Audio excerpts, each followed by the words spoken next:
Of you बच्चों।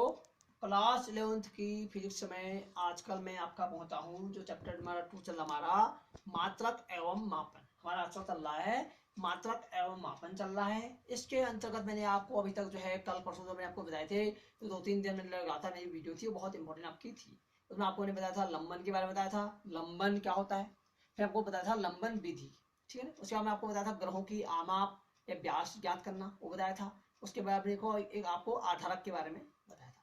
उसके बाद मैंने कल आपको जो लेटेस्ट बताया था, कल ही बताया है मैंने आपको बताया था, एक क्वेश्चन आपका था जो हमारी एनसीईआरटी की बुक है, जो क्लास 11th की फिजिक्स में एनसीईआरटी की बुक्स में हमारा क्वेश्चन नंबर 24वां था, जो था बृहस्पति ग्रहों का क्या कहने का हमको व्यास ज्ञात करना था। वो तो कठिन भी था और बढ़िया क्वेश्चन था, तो मैंने आपको कल वो लेटेस्ट वो कराया था। अब आज क्या है, मैं आपको लंबन विधि और लंबन वाले क्वेश्चन को आपको विराम दे रहा हूँ। अब मैं आज और एक इंपॉर्टेंट टॉपिक पर आ रहा हूँ जो भी यहाँ भी अक्सर पूछा जाता है।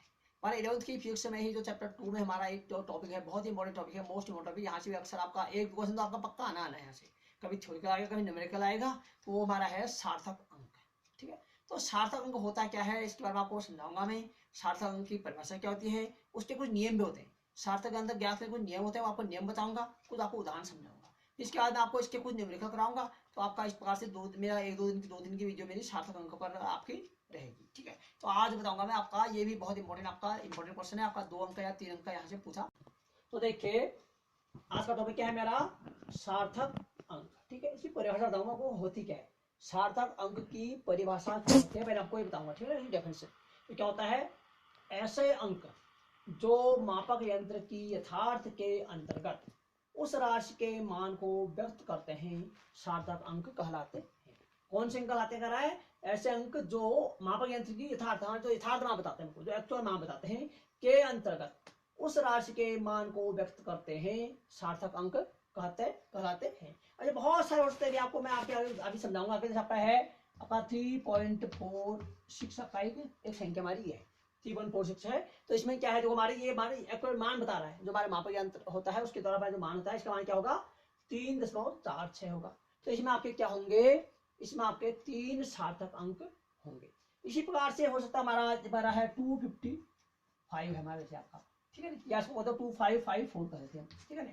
तो हमारे एक इसमें दो कितनी संख्या है, 1 2 3 4, तो ये भी क्या आपका हमारा एक्यूरेट मान को बताता है। तो ये भी आपका क्या होगा, इसमें आपके होंगे 4 सार्थक अंक होंगे, ठीक है। तो ये तो होगी आपकी सार्थक अंक की परिभाषा होगी।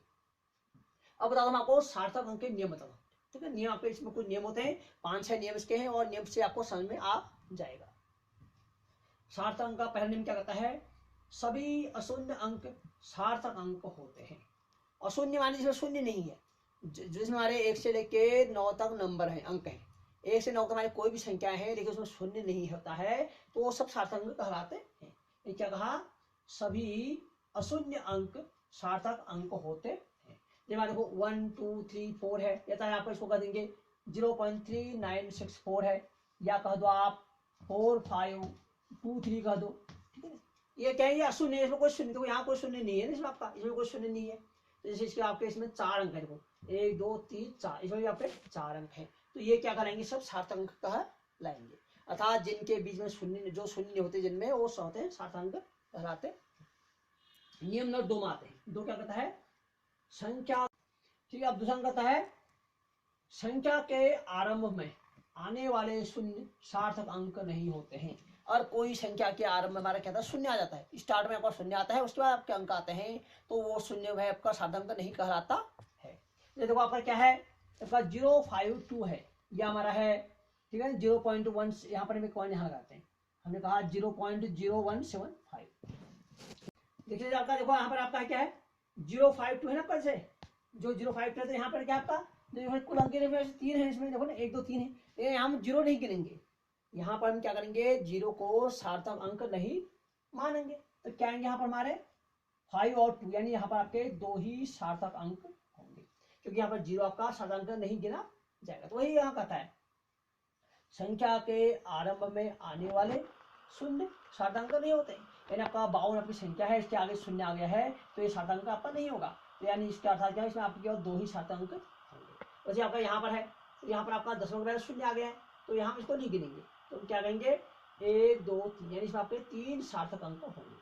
यानी जो संख्या से पहले जो भी शून्य आते हैं उनको साधारण अंक नहीं मानते हैं। ठीक है, आपका अगला टॉपिक है, इसमें कहता है दशमलव के बाद आने वाले शून्य सार्थक अंक होते हैं। अगर दशमलव के बाद कोई संख्या शून्य आती है, दशमलव के बाद कोई शून्य आता है तो उसको सार्थक अंक माना जाता है। जैसे आपका देखो क्या है 5.00 है। अब यहाँ क्या दशमलव का शून्य आ रहा है ना, तो यहाँ पर आपका 3 सार्थक अंक हो जाएंगे। ठीक है ना, यहाँ पर आपको 1 2 3, तो इसमें आप 0 को भी गिनेंगे। ठीक है, तो यहाँ पर यह है 1.02 है, दशमलव का 0 आ रहा है, तो यहाँ पर हमारे क्या है 1 2 3। ठीक है, 3 सार्थक अंक है। अर्थात क्या होता है दशमलव के बाद जितने भी शून्य आएंगे, दशमलव अगर शून्य आएंगे तो उनको सार्थक अंक में गिनते हैं। ठीक है, तो आपका नियम नंबर 3 हो गया। अब चौथा नियम आते हैं, पता है 2 सार्थक अंकों के बीच में आने वाले सभी अंक सार्थक अंक होते हैं। हमारे 2 सार्थक अंक के बीच में जितनी भी संख्या आएंगी वो सब क्या कहलाएंगे, आपके सार्थक अंक कहलाएंगे। यहाँ पर देखो 1005 है, और आपका यहाँ पर क्या 1 और 5 क्या है, आपके 2 अशून्य अंक है, तो 1 और 5 क्या आपके सार्थक अंक है। इनके बीच हमारे 2 जीरो भी आ रहे हैं, तो इन जीरो को भी हम सार्थक अंक में गिनेंगे। यानी कितने हो जाएंगे यहाँ पर 1 2 3 4, अर्थात 1005 में आपके 4 सार्थक अंक होंगे। आपका एक ये उदाहरण देखो, ये है कि 2.00042 है।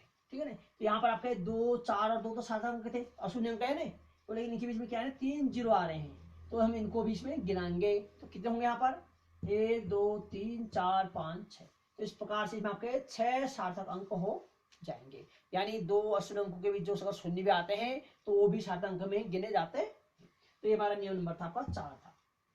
5वां नियम देखिए, 5वां कहता है दशमलव रहित संख्या में यदि शून्य अशून्य अंक के बाद हो तो वे सार्थक अंक नहीं होते हैं। तो ये इंपॉर्टेंट नियम है, तो ध्यान में कठिन है थोड़ा समझना। तो क्या कहता है दशमलव रहित संख्याओं में जिसमें आपका दशमलव नहीं है, यदि शून्य अशून्य अंक के बाद हो तो वो 2000 है। देखो आपका है 2000 है, तो यहाँ पर हम जो इनको नहीं गिनेंगे अभी, तो यहाँ हमारे सार्थक अंक खाली केवल 2 ही होगा।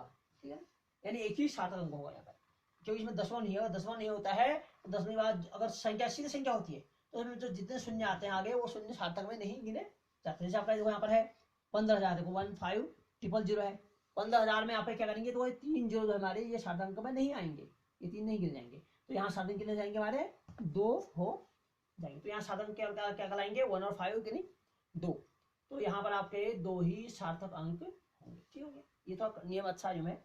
और इसका ये जो छठा नियम है, तो यहाँ पे क्या हमारा 2010 है, 2.010 गुना 10 के बाद 3 है।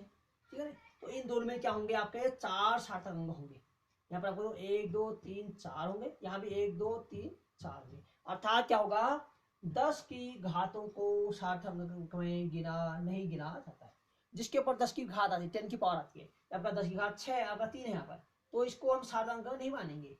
यानी 10 की घात वालों को सार्थक अंक में नहीं गिना जाता है।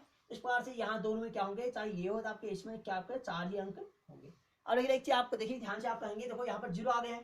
ठीक है ना, क्योंकि हमने क्या कहा था यहाँ पर कि अगर उसके बाद शून्य तो शून्य को नहीं गिनते हैं। ठीक है, और शून्य के बाद शून्य आता है तो उसको सार्थक नहीं मानते कहा था, लेकिन यहाँ मान रहे हैं। क्यों मान रहे हैं, इसका कारण क्या है, तो ये क्या आपके फिक्स मान है।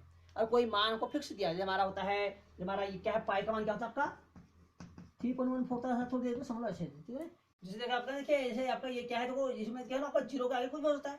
2000 है तो उसको हम 20000 भी कर सकते हैं या 1999 भी कर सकते हैं। वैसे यहाँ भी तो इसलिए फिक्स नहीं है, इसलिए हमको अशून्य को इसको हम सार्थक नहीं मानते, क्योंकि आपका 2010 क्या आपका फिक्स आपका है। जैसे हमारा कहा हमने कहा मैं आपका अजान को बात में आपने लाया 520, देखो मैं आपका समझो मैंने आपका एक जो है 520 रुपये का कोई कुछ सामान लाया, कोई आटा लाया। ठीक है, तो ये फिक्स है 520 का ही है उसमें, तो ये आपका सार्थक अंक में गिना जाएगा।